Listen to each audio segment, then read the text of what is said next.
to my countrymen, just to give you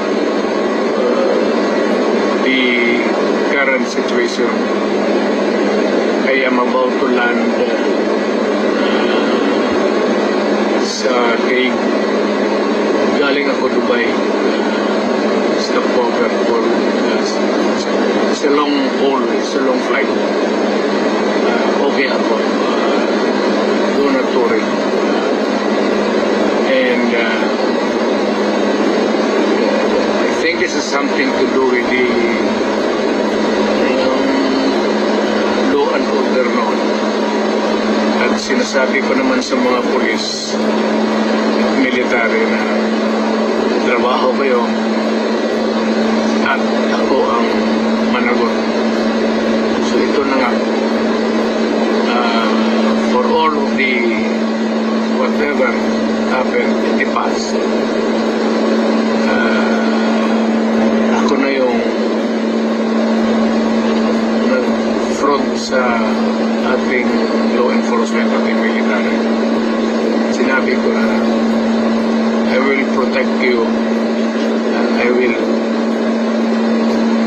ako ang managot sa lahat. This will be a long legal proceedings. But I say to you, I will continue to serve my country and so be it. Kung ganun na destiny ko. Salamat.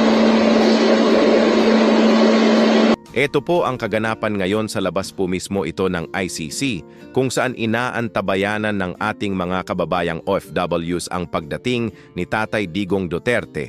Kahit sobrang lamig ng panahon, hindi po nagdadalawang isip ang ating mga kababayan sumugod para ipakita ang kanilang suporta kay Tatay Digong. Hanggang sa doon.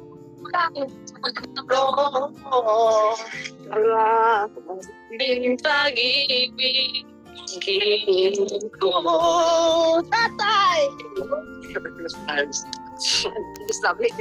Guys, ipaki-ano.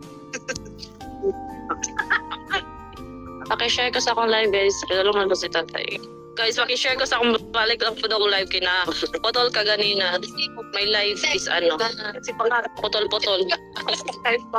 May nag-report siguro sa live ko kanina kaya nawala. Guys, palihog ko share na po sa uban para maka-update kung ano nang nangyari dito.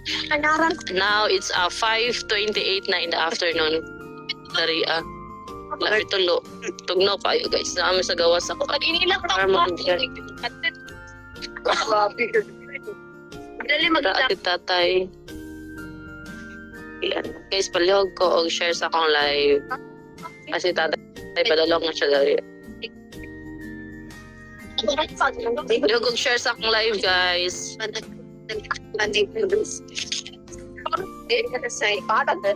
Magsakay na sa tara.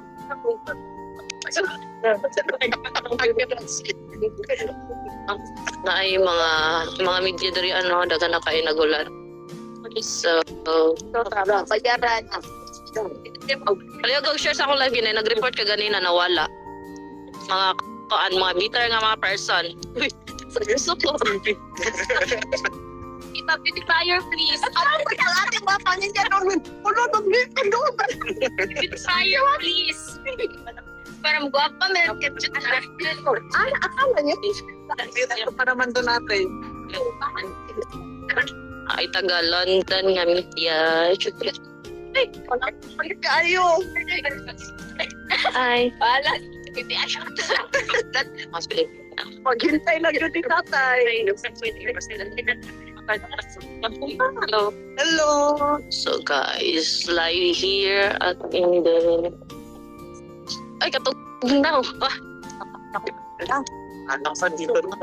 Wala na siya naabot. Naabot. Mayroon po dyan wala na ako pinala si Lucas Sky. Uy, ang bata. Tugnaw. Huwag na kayo.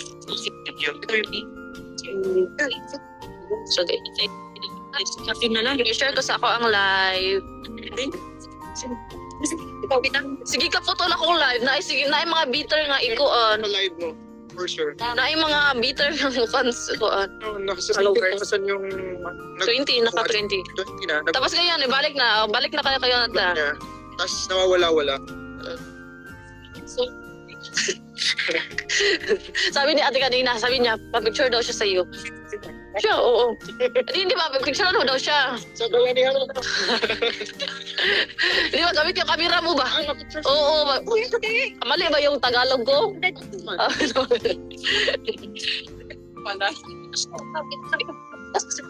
Joke lang. Joke lang. Marami na Pilipino guys. Ayan na. Magputol-putol ko na kong live. Balik na po ko. So, balik na po siya. Ibalik na po? 1,000 na. Maputol siya.